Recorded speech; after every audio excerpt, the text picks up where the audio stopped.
Hi, everyone. It's Susan Winter here. Thank you for joining my live show. And so for Lucy, it's evening time in France. Hi, everyone. Today we're talking about slow fade. Thank you for joining me. As you know, we're continuing on all these terms that we have for bad behavior. But more than that, I'm trying to educate you how to recognize a piece of bad behavior and then to really evaluate what your options are moving forward. So slow fade is very interesting. I'm going to say hi to all of you in just a minute. I want to introduce the topic and give a definition.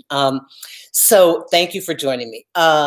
Slow fade, I started using that term back in the early 2000s when I was talking to friends, trying to talk about what I would notice a partner backpedaling.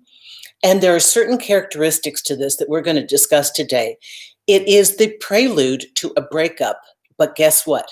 You're the one being set up to break up with them. I'm going to talk all about the disposition and the personality, but the slow fade is where they have a few. You used to get a text message in the morning. Now it's like every other day. You used to see them on the weekend, but now they're busy. So the physical and the communication is cut down. But here's the kicker. When you ask them what's happening, and you say, hey, is everything okay? I haven't seen you in a while. Oh, no, no, no. They deny it. Oh, no, no, no. I've just been busy at work. This is the hallmark of the slow fade. They will tell you that nothing is wrong.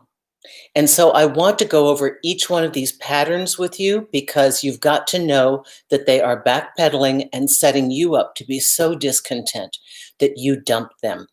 So I know a lot of you would ask what kind of personality would engage in a slow fade. So I have a video on this that I did in 2016 called Breakups, something about decoding the type of people who would use a slow fade. Okay. So first of all, there's a drop off in the communication.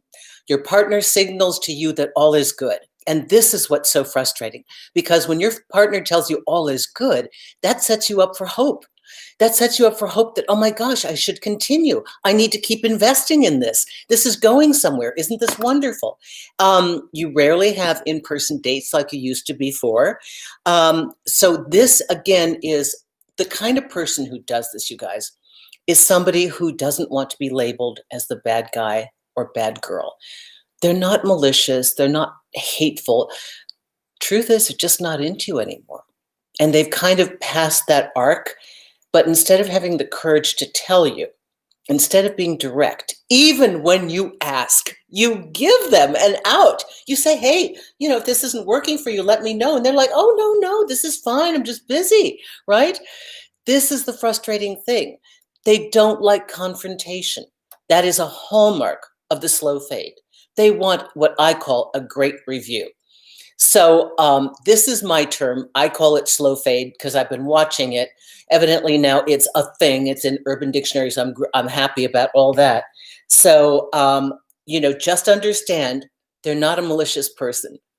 They truly, truly, truly hate, and I mean hate confrontation. Hate it. And they think this is kinder.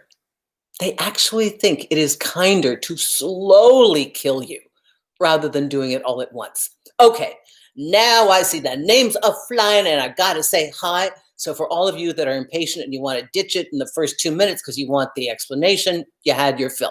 The rest of you, we're in for the hour and we're going to chat. And as you know, here's the system. First, we talk about the topic of the day, and then I open it up and I answer your questions.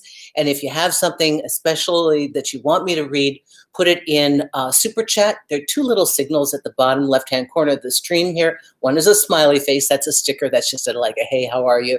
And the other is the $sign. Okay, your own discretion. It's just big enough that Susie with her glasses can see it. Hello, everyone. Shady Booty. Samarin, how are you? And Isaac, hi. Cassiano, ciao, baby, ciao. Luna Forever, hello from Connecticut, the promised land, green grass and golf courses and lots of cocktails. Love that. Diego, hi. HJ Joy, Julie P, hello. Michelle, L42. Hi, Susan. It's Elle from London. Always love the chats and learned so much. Thank you. Your biggest fan. Thank you, thank you, thank you. Amanda, of course, from Wales. She writes, they kill you slowly.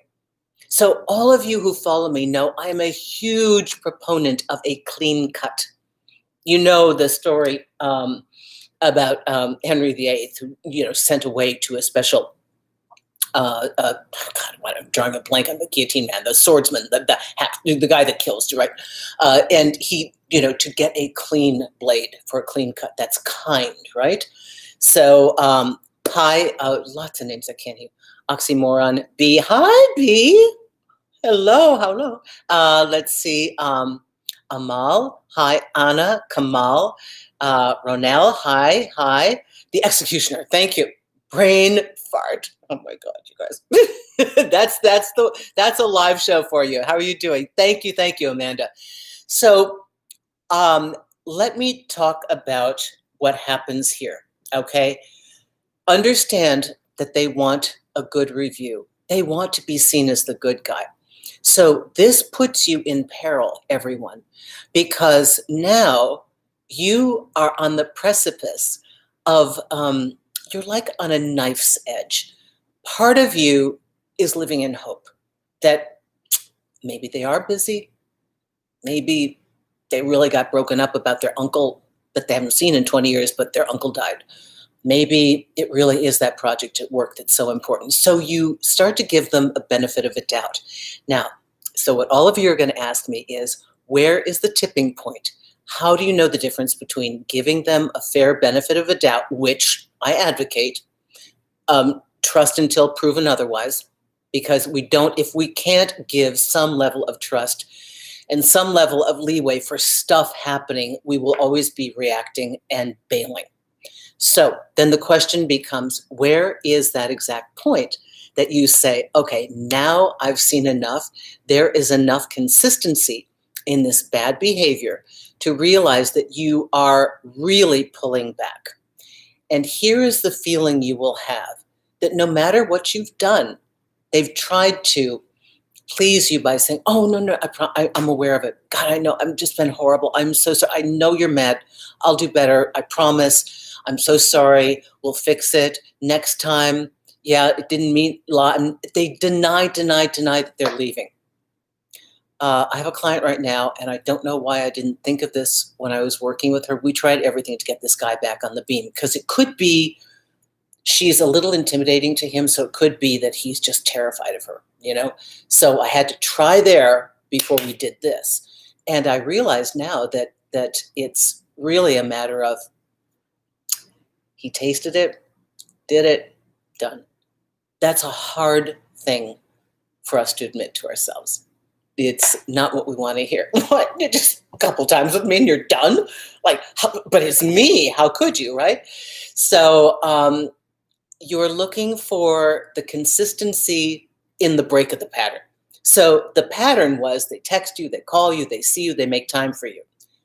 You're on red alert when you notice they don't make time for me, they don't see me, and oh my goodness, it's probably been 3.5, 4 weeks since I've physically seen them. Now, understand, let's put this all in the context of COVID. There's a lot going on. There are a lot of things we can't do right now because of COVID.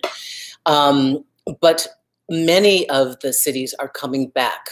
They're coming back into, opening up. So that's a wonderful, wonderful thing.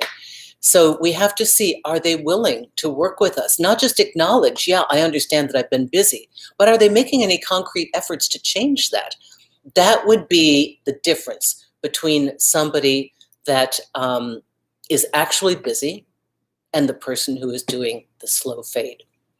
So I have a line that I say that I think is pretty clear. It feels like they're giving you just enough oxygen to breathe, but not, no. Okay, let me go back. Just enough air to breathe, but not enough oxygen to survive. That's right, just enough air to breathe, but not enough oxygen to survive.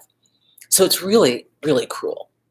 I'm going to start to talk to you, some of you now. We're going to go into questions and answers that you have about it. And let's see. Okay. Glückwunsch says, hang on here. Got to go back here.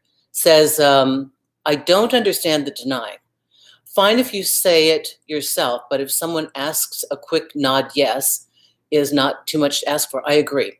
So remember, they want to be liked. They are approval seeking, even though they got involved with you and now they're making an exit. They're hoping you don't notice. It's like somebody's leaving your house at a party just going backwards. So I'm going to go look for my hat. Oh, there's my phone over there. Then they're trying to slip out of the door, right? That's crazy. But they're really hoping to not hurt you.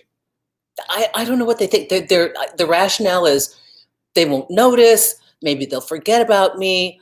With less attention, they'll have less affection for me. Maybe they'll just quit trying. And again, this is born of a lack of desire for confrontation. Okay? Let's see. Okay. Taji Girl says, had a wonderful weekend together, then dropped off the face of the earth despite his stating he can see something together. Oh, isn't that lovely? I gave him the out, but alas, dating is rough. So it is supremely frustrating, isn't it? When we actually give them an out on a silver platter and let them know that they're not bad, they're not wrong. It's clear that you're not into this. I don't feel sufficient communication from you to keep me engaged. So somebody's got to call it. I guess it's over. And they just like, oh, well, if you feel that way, okay. So that's the setup. That's what they're forcing you to do. And honestly, at that point, it doesn't matter who's won. You know, get out. They're not doing anything there anyway. So kind of put your ego in your back pocket and see what else is out there. Okay, waste of time, shady booty.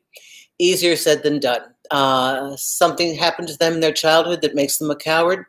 You know, yeah, who knows? Here's my philosophy on that. You can read articles forever on why somebody does something. Try to figure out their childhood history. Bottom line is, are you in it or are you out of it? Is it something you can accept or something you can't accept? So relationships in this way are simple. Is there enough good that I can accept the negative? And if so, and is it the kind of negative I can work with? In a case like this, non-participation, there's nothing to work with. The hardest thing for us to understand, and I know this is a sticking point for everybody, is why did they like me and now they don't? That's just really painful. Why did they bring me here? Why did they seduce me, encourage me, futurize, okay, Susan word, futurize to get us to this point and then bail, albeit a slow backpedal? And all I can say is this, the downside of love is that it's whimsical. It's transitory. It's kind of like, you know, it's here and gone. This is why we try to pace ourselves. This is why we try to acknowledge what is indeed a red flag. And we try to look with hopeful eyes that aren't carrying too much baggage to see the good in the person. And we try to show up to give them enough emotional Velcro to attach to something rather than shut down. But then when the time comes to communicate, we would certainly like to have them communicate with us. Okay, let's see. Any super chat coming in, just let me know. Otherwise, I'm just going to read everything here.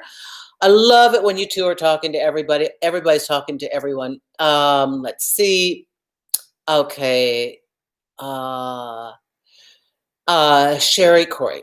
He will not have those difficult conversations. When I tell him I need affection and love, he says that's fairy tale crap and not what he's about. Well, my darling, you've got a decision to make.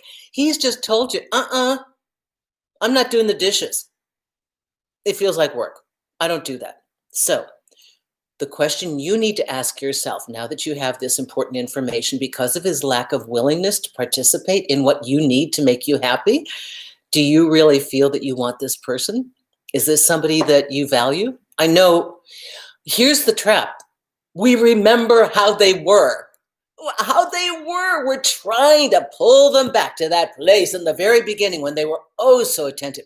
And the human in us, the animal thinks, they were there once, we got to get them back again. There's got to be a way. And we scramble for every methodology possible. And that's when you go down the rabbit hole of watching every game and every trick on YouTube and reading every article and spending hours and hours. And you know what? And by the time you deduce what their malady is or their psychological defect or their fear, they still got it. It doesn't matter. You're in the same situation. Sometimes we just have to see it the way it is, but I always advocate do everything you can to communicate your position. That way, if they fail, it is clearly on them. And although it looks like your call to leave, they truly forced your hand. And by the way, they need to know that too. They need to know, speak up, say something like, hey, I would have never wanted to end this. I really liked you. I loved when we did this, this, and this. I loved when you told me this. I loved the plans we made. I liked meeting your friends. All this was good. Just know, no matter what you say to me, your lack of participation shows me you're not into it, so I'm not staying. That's it. Okay, what do we have here? Okay, somebody is writing me with a chat. Where are you, my darling? Let's see. Lindsay M, $4.99. My darling, thank you, thank you. Susan, how can you tell if a slow fade is due to lack of interest or it's instead due to avoidant attachment or emotional unavailability? My darling, exactly what I said. It doesn't matter. If they're doing it, who cares where it came from? Can you fix their avoidant personality? Can you fix that? Now, you think the reason you're writing this contrast is that you think you might be able to fix their attraction. Okay, let's go down that. Let's go down that avenue. Are you coming from your highest point of self-esteem? I'm not saying that an avoidant person who is emotionally incapable of expressing themselves will ever allow you to play in an environment that makes you feel safe, secure, and makes you shine. Not going to happen. But were you needy? Were you weak? And I don't mean were you having a valid reaction to being denied attention. That's completely different. Somebody starts up with you, they start sleeping with you, then they don't answer your calls. You got every right to feel irritated, nasty, pissed off, confused, hurt. You've got every right. But if you're wondering a lack of interest, that again is that whimsical factor. What were you doing? What was your headspace when you met them, when they seduced you, when they came on to you, when they made a pass at you? Where were they at? Where were you at? What happened? Do a quick review. Is there anything where you were off? Did you start doing weird stuff? Did you start acting strange? Did you start going through their phone? Did you start making demands too early in the relationship? And I don't mean about how they treat you. I mean just about everything. And if you can say no to all of those, then you just walk away. It's not about you. And yeah, resparking their interest is normally about the only shot you have to respark somebody's interest is to really remember who you are and your worth and start acting that from the inside out. Outer actions alone are completely useless. Everyone can read that bluff, and that's why they don't work. They just don't work. You gotta have it. You gotta work with your head, get it in your head. If you have to pull back, do it energetically, do it for real, do it on the inside. That's the greatest effect. Do something else. Write at least one note, say, wow, I really liked you, didn't hear from you, you're not showing up, not working for me. Leave it, go, live your life. Now, when you're running away, you're gonna look so good. But remember, they are what they are. If you have to correct them once, you know, what you really have there. Okay, got another message. And again, if I miss any of your messages, I will address them immediately when this goes on to my channel, okay, in the replay. Tim, thank you so much. $5. Thank you, thank you.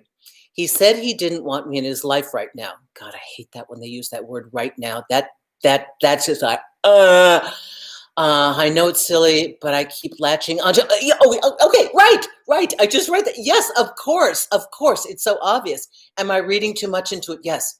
What he's doing is a slow fade. He doesn't want to hurt you. He's like, oh, cut him here. Let him, a couple minutes later, I'll cut him there. Yeah, the right now, or sometime. I had a client just yesterday whose guy wanted to take a break and have no contact for 6 months and tells her, by the way, there's not much hope. I don't know that I'm going to come back.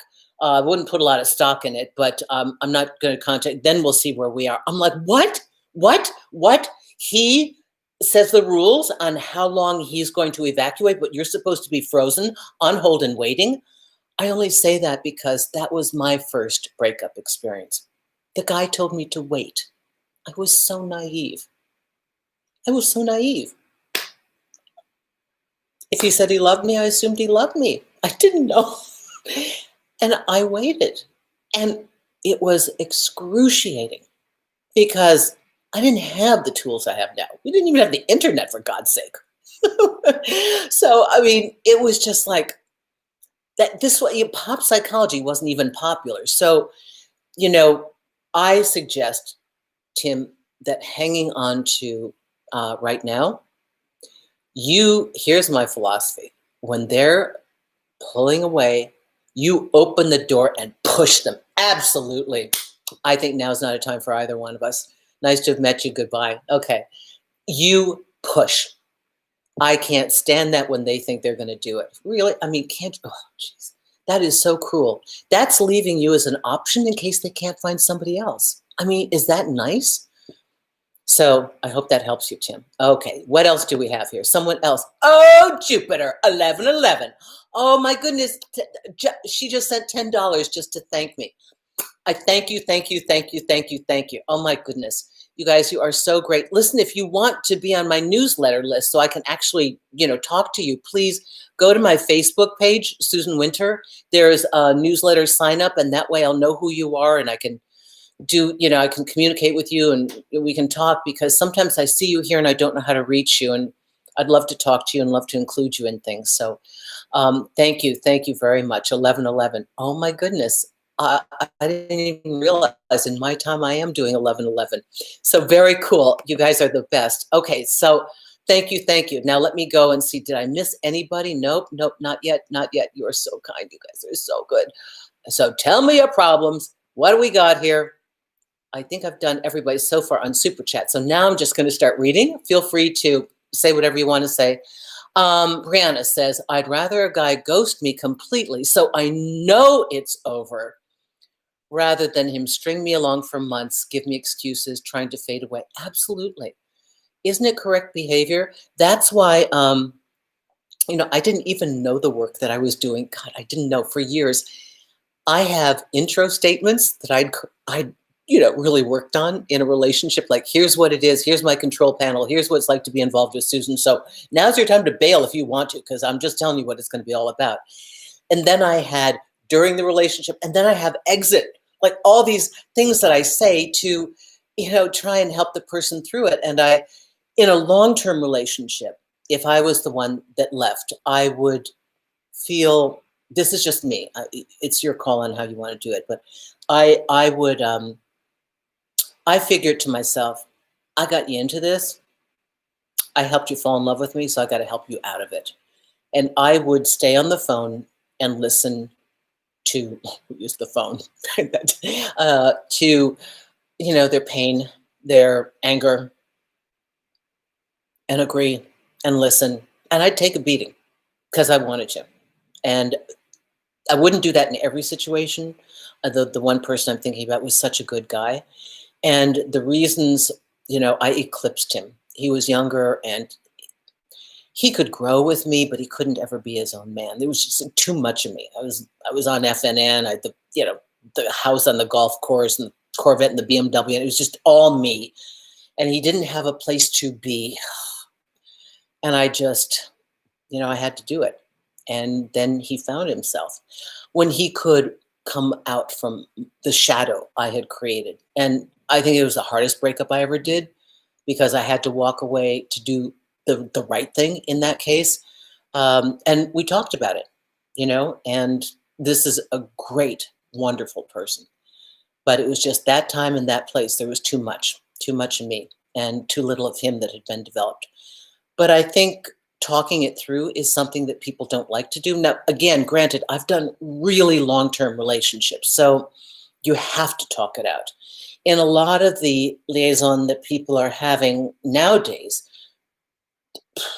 there's not a lot of communication to begin with. There's nobody setting ground rules. There's nobody really stating what they want. And then by the time you get to a breakup, you really don't really know if you were ever together. And you don't know if you have a right to say what you need to say. So it can be very confusing, and I understand that. Okay. Okay, Amanda, you're so sweet talking. I love this. You guys are helping to each other. A, B, C, D. A, B, C, D. Susan, you are the best. You are so right. It's not even funny. I find the slow fade very cowardly. Thank you.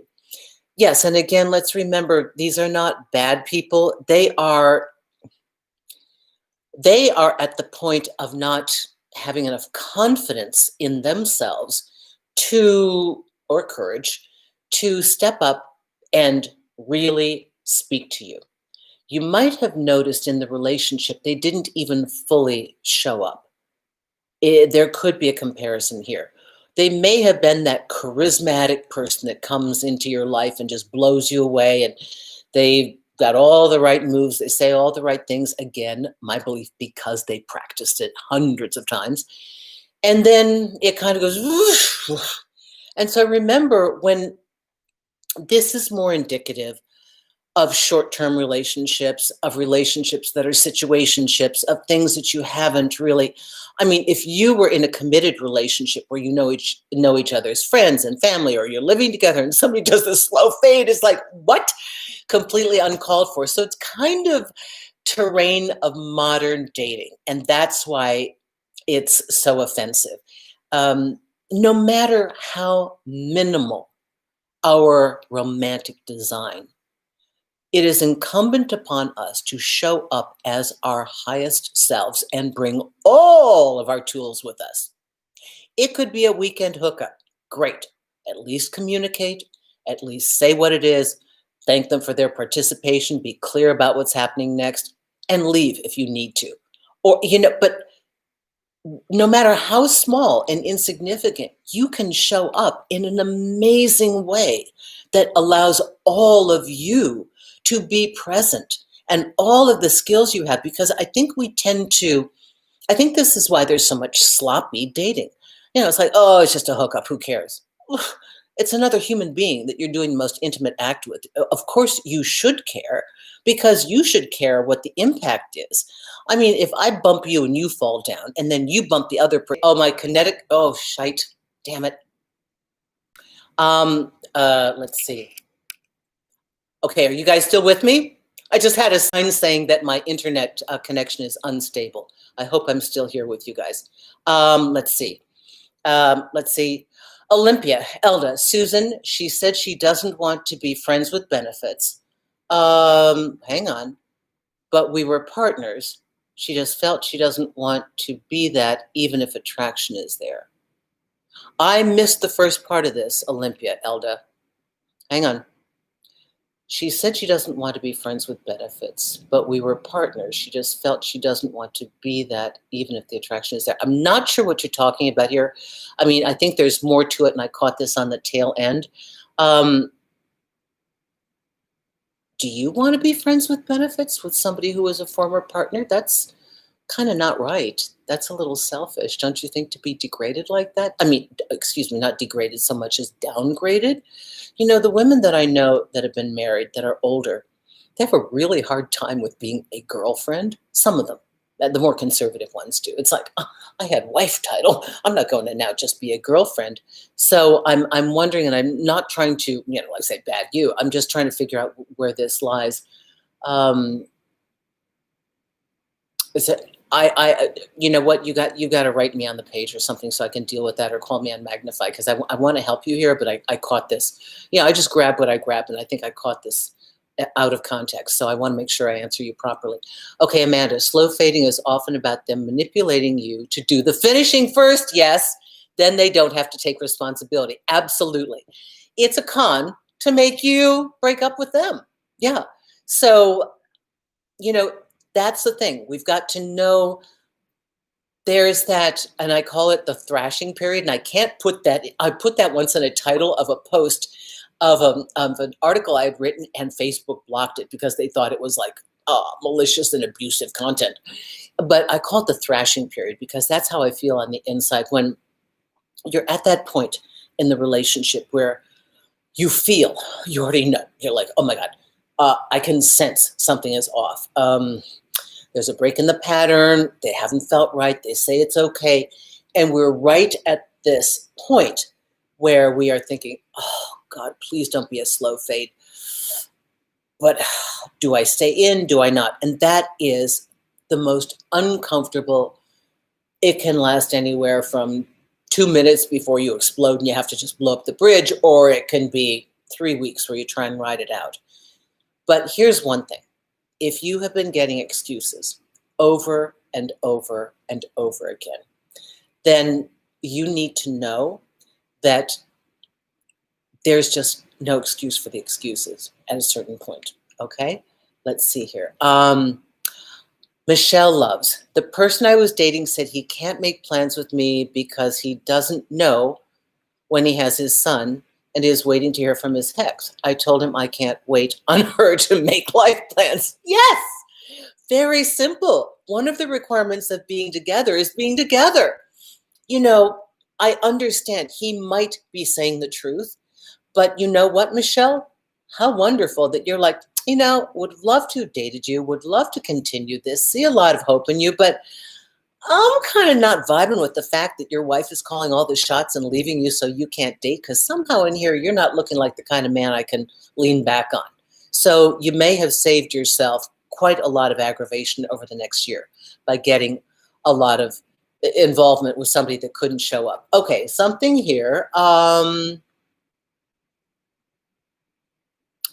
Kamal says there's a lot of blame shifting in slow fade. Experienced this in past.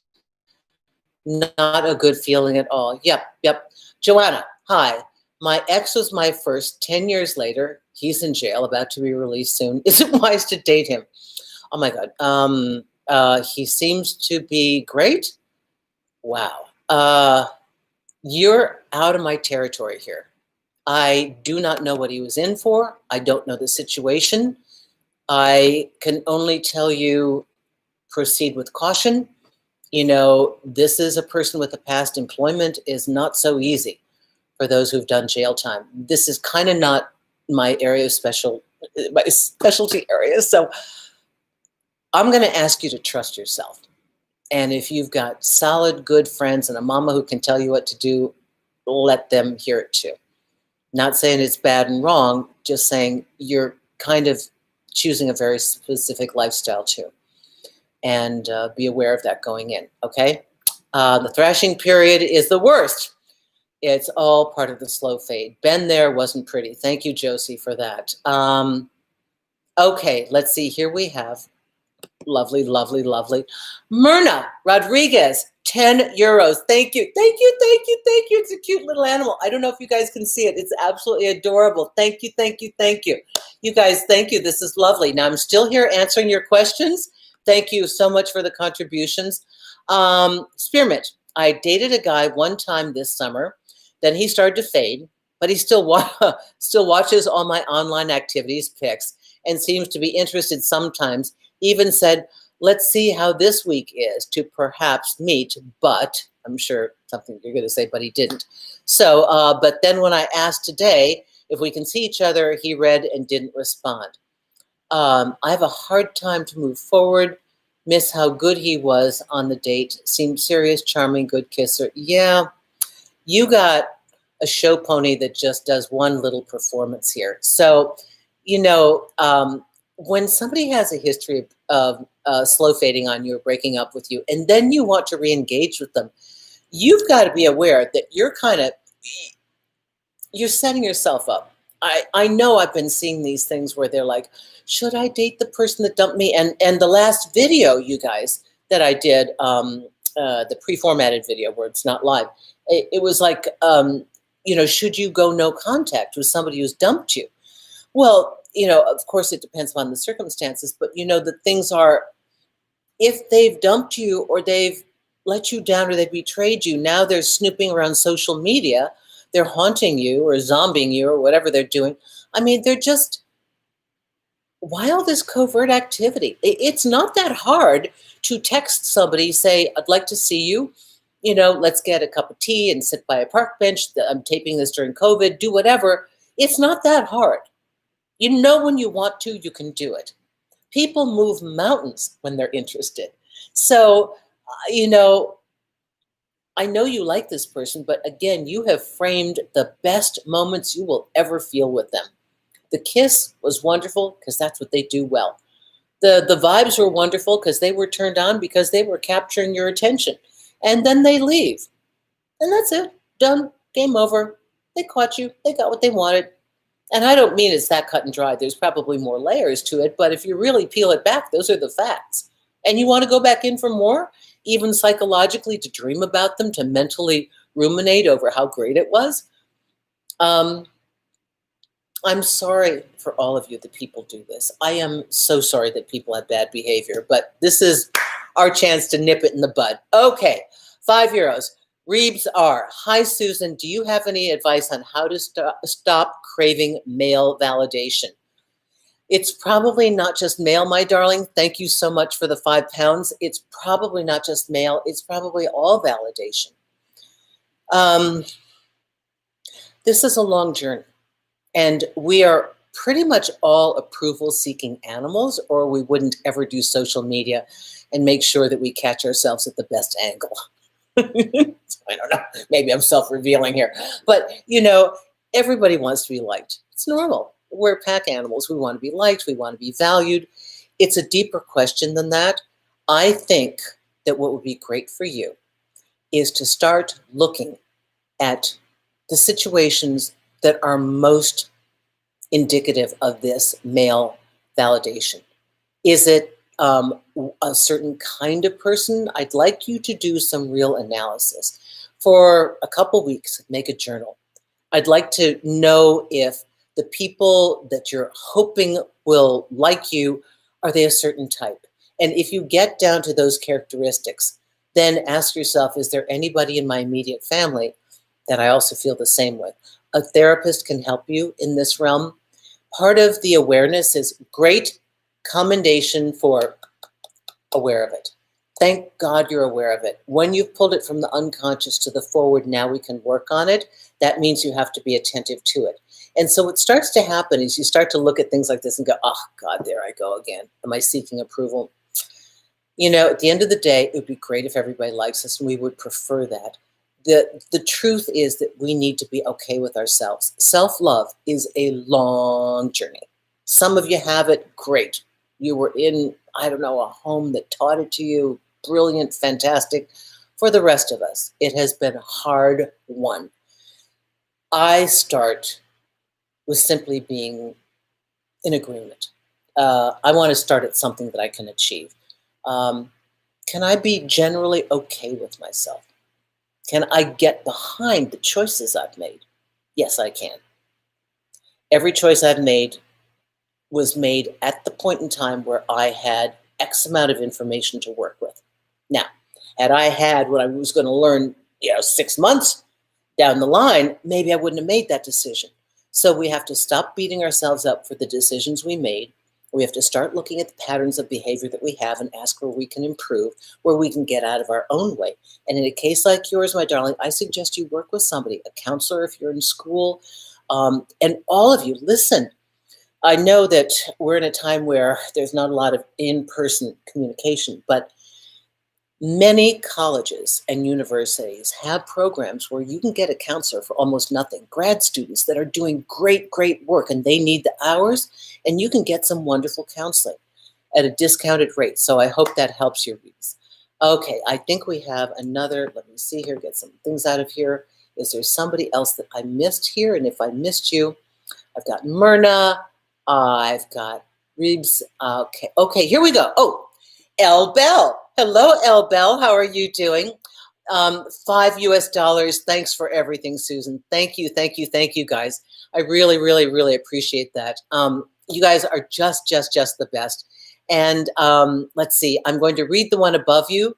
Redive Smith says, my girlfriend broke up with me, but continued to tease me by grabbing on me and showing sexual attraction. What should I do? She said she doesn't want to get back together again. Well, I call that taunting you. If she says she doesn't want to get back together again, two things are happening. One, she really does, and she's not honest about it, which means she has no skills to be in a relationship with you. Number two, she's actually taunting you because she gets off on the power she has over you. So both, to me, seem like a no-go. Just forget it. Look for somebody healthier. Okay, let's see. Anything else in here? Okay, Lucy, wise advice to somebody there on dating somebody married. Okay. First name, last name. How you get them is how you lose them is such an awesome saying. Yes, I agree with you. Let's see what else you guys have. Debbie Williams, the slow fade is so cruel to do to another person. I agree with that. I agree. And remember, we each enter according to the level of tools that we have in our tool belt. We live in a time period where all of you can speak to each other, help each other on a channel such as this, share information, and where we can learn from the best of the best. I mean, we didn't have TED Talks before. We didn't have access to this. You'd have to go to a library. I remember going to bookstores, okay, when that was a thing, and going to the self-help aisle that was blowing up. There was so much on the self-help aisle in the 90s and the 100s. And anybody reading there, it's like, okay, we're all looking for answers. No, it doesn't mean that we're defective. We're looking to learn. And all the different people that have come and contributed to this enormous vat of information that we have today that is our collective awareness. But it's on the backs of all the writers that were trying to help us. And it's all the awareness that we have and people coming forward and sharing their content and sharing their ideas that have allowed all of us to grow and expand and to become better at loving ourselves, loving another person, knowing how to handle the ups and downs of dating and relationships. And again, let's keep in mind, this is a high-risk sport. Falling in love is a high-risk sport. You will probably fall off a lot more than you stay on that balance beam. And that's not all you. Sometimes it's just not you doing it. So I love the fact that we're living in a culture today that's always like, what am I doing wrong? What am I doing wrong? Great, you guys. But sometimes it's not you. Sometimes it's just, golly, am I the only one out there who says I work with evolved, relationship designs that says it's their fault, not yours. Okay, Lindsay M, $4.99 US. Thank you, my darling. Okay, Susan, I love your wisdom. How soon after divorce and separation would you recommend dating again? How do you know when you're ready? Oh, this is such a great question. Lindsay, thank you for your generosity. Thank you for Super Chat. Thank you for that. Okay. When the sting has subsided, when you no longer feel vulnerable. I remember in my case, I had somebody come on to me about 6 months. And he was bright and young and beautiful and aware, and mentally we connected, and we were talking about what I do, the a la carte relationship designs. And I was using that term back then. Oh my God, this was a long time ago, like 2009, 2010. And I knew, oh my gosh, you cannot handle this because this does not give you secure footing. And you are just going to be roadkill. Do not enter this. And I stayed out. I stayed out for a while. You're going to know when you feel ambitious enough to tolerate risk, because it's risk avoidance versus risk awareness. You've got to be risk tolerant. If you're hurting, if you're still having angry resentments, that like those sleepless nights where you're screaming at your ex, and I don't know, maybe you're the one that did it. Maybe you're the one that got out. But here's what can quicken this, whether it's a breakup or it's a divorce. Do all the work you can on paper, journal, to see their part in it, what you didn't like, what happened, your part in it, your reaction, their reaction. I really, really, really want you guys to work through all the things and get professional help if you need it. Don't be ashamed to do that. That is mental health, not mental illness. It's mental health. It's trying to help you get better, get stronger. So we want you to work with all the tools available to you to build up your self-esteem. Make sure you have a strong support network. Make sure that you have your friends and advisors and family that are not, they're going to have to let you go and experience dating. Some are trying to kick you out of the door before you're ready to. Others are trying, oh, no, I don't want you to be hurt. So you're going to have all these different experiences. But inside, you're going to know. And then also, you're also going to be very much choosing differently. Make a composite prototype of all the qualities that you want to keep that worked in your marriage. Eliminate the things that didn't work, which is why your ex is now an ex.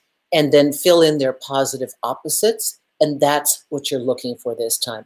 And I suggest dating lightly, just kind of get your feet wet to begin with. That is such a great question. Thank you so much for that. Okay, see, what do we have here? Where are we? Okay, my goodness. I've answered many of these. Let's see, I've answered you before.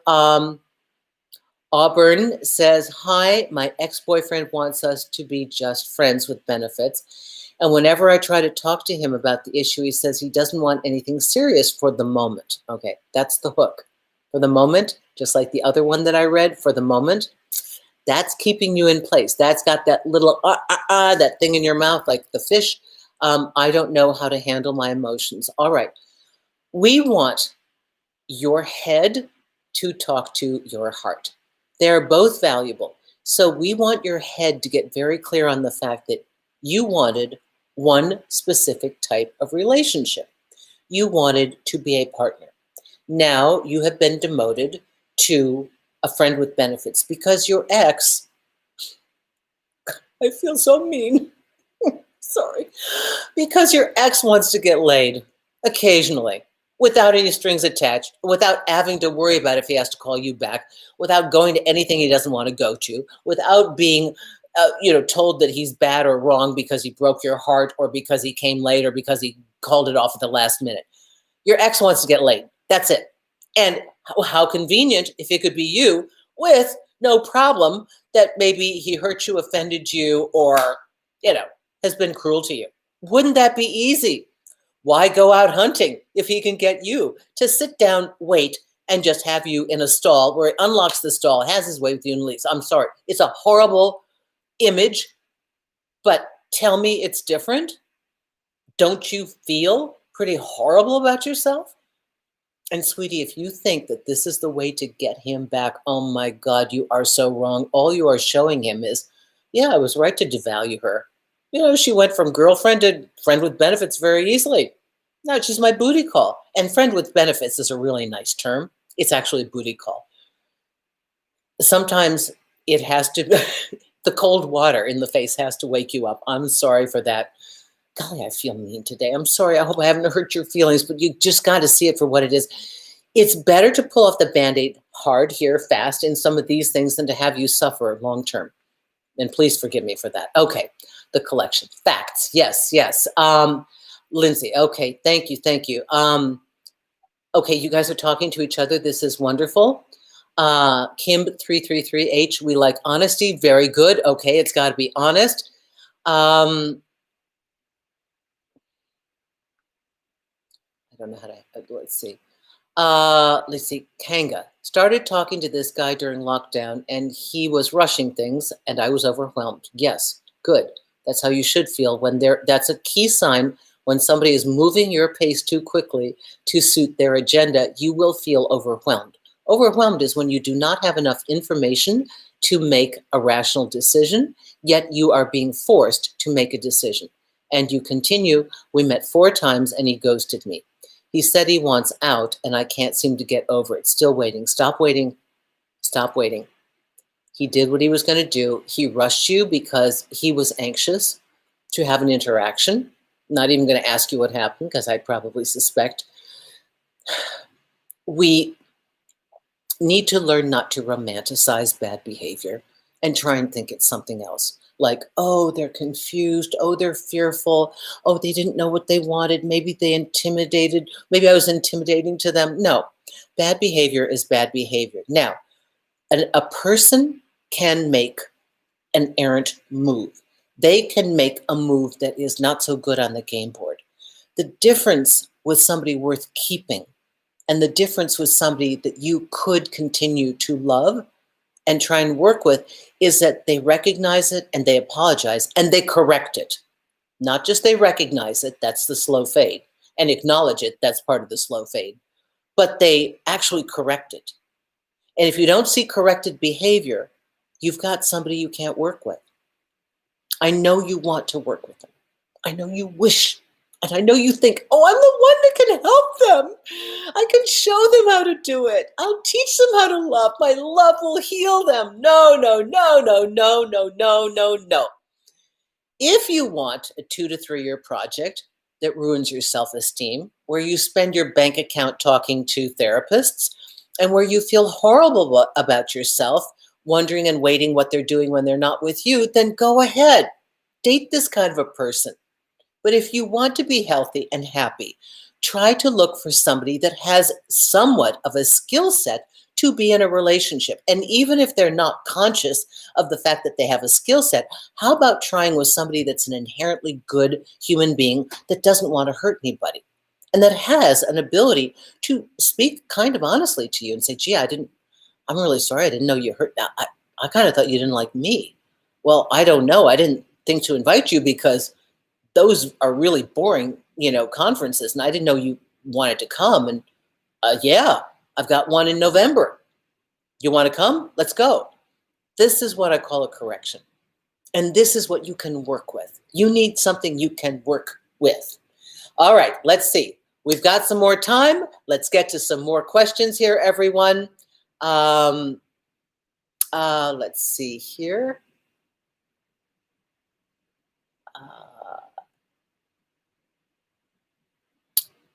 Deha, my boyfriend accepts my slow fade. I'm taking the good by minimizing the bad. Why does it still hurt me? D, you're slow fading him? I don't understand. You think that's kinder? I'm not understanding that. Why does it still hurt me? I'm not sure what you're saying there. I'm taking the good by minimizing the bad. Why does sometimes if we're not in right order when we're breaking up with somebody, we hurt too. Don't think that there are cases where the dumper hurts if they've had a real investment in you. But they realize that this is not a relationship that is sustainable for their goals. And of course, what is preferable is really honest communication, what the real deal is. And you also have to tell somebody it hurts, but say, I'm not willing to continue to invest in this. I do realize there are good things that we have together, but I truly, truly do not see a future. I just feel it. And that is my truth. Okay. D, you're slow fading him. Okay. Did you ever think of just telling him honestly and letting him heal? Do you think 1,000 paper cuts are going to feel any better? I mean, it is cruel. Your call. Thank you for showing up here, because now I'm pretty sure that you've got a balanced perspective. Sometimes we are capable, and I'm sure this is true of you, Dee, that you thought it was nicer. You thought it was kinder. You were probably hoping that he'd get tired and walk away and find somebody else more interesting, but sometimes it doesn't work like that. Dominic Cobb says, the weirdest same about slow fade is, I think you mean thing, that the one who invested the most need to dump the other one. Ugh, it sucks. The one who invested the most needs to dump the other one. Okay, let's talk about the reverse side of this. Many of you listening, you're not just the dumpies. You're going to be the dumper at some point in your life if you haven't already. So, we try to do a method that is effective. When you absolutely know that you're done and you have left no stone unturned, there's nothing workable here, nothing, and you've tried everything, you've tried to get it back on the beam, Or you know that you are with a person that is so dangerous to your mental health that there's no reason to do any exploration. There's no stone to be left unturned. They're abusive, they're narcissistic, there's nothing to be fixed. It is inherent in their personality. And you've seen that consistently, right? And you've done all the communication. You're left with nothing other than to leave. Now, some of these people may feel hurt. We don't even know that they cared for you. We don't know the depth of what they cared, but you might feel badly as a kind person who had to leave somebody, even if you had to leave them for a just cause, good reason. You might feel badly because, whatever you had something. And now you have to be the one that pulls the plug. So yeah, it's not fun on anyone's. Let's see. So Silva. This is a little off topic. That's okay. Hi, Susan. How do you deal with a man that's retrospectively jealous? Okay, I've had that too. Okay, he keeps asking me about my exes. Then when I tell him, he gets upset. It's constant cycle of me comforting him. It's exhausting. Yeah, he's probably got that in his past. He's really, people come to us with baggage from other people, and we didn't break them. We didn't create that. And isn't it a lot of work to have to undo what other people have done? And I know it's exhausting. And at some point, you might find that you're just so tired of defending your normality. Like, I'm with you. I'm not cheating. No, I was on the toilet. That's why I couldn't answer the phone. I'm not in a club. I mean, it is exhausting because you know why? That's a ditch you can't fill.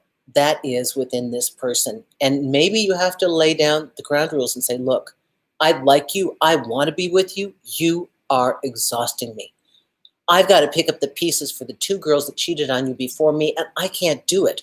That's something you've got to do. And if you can't look at me with new eyes and let me start fresh and give us an opportunity to be in this relationship, then I can't be here because I'm fighting ghosts from your past.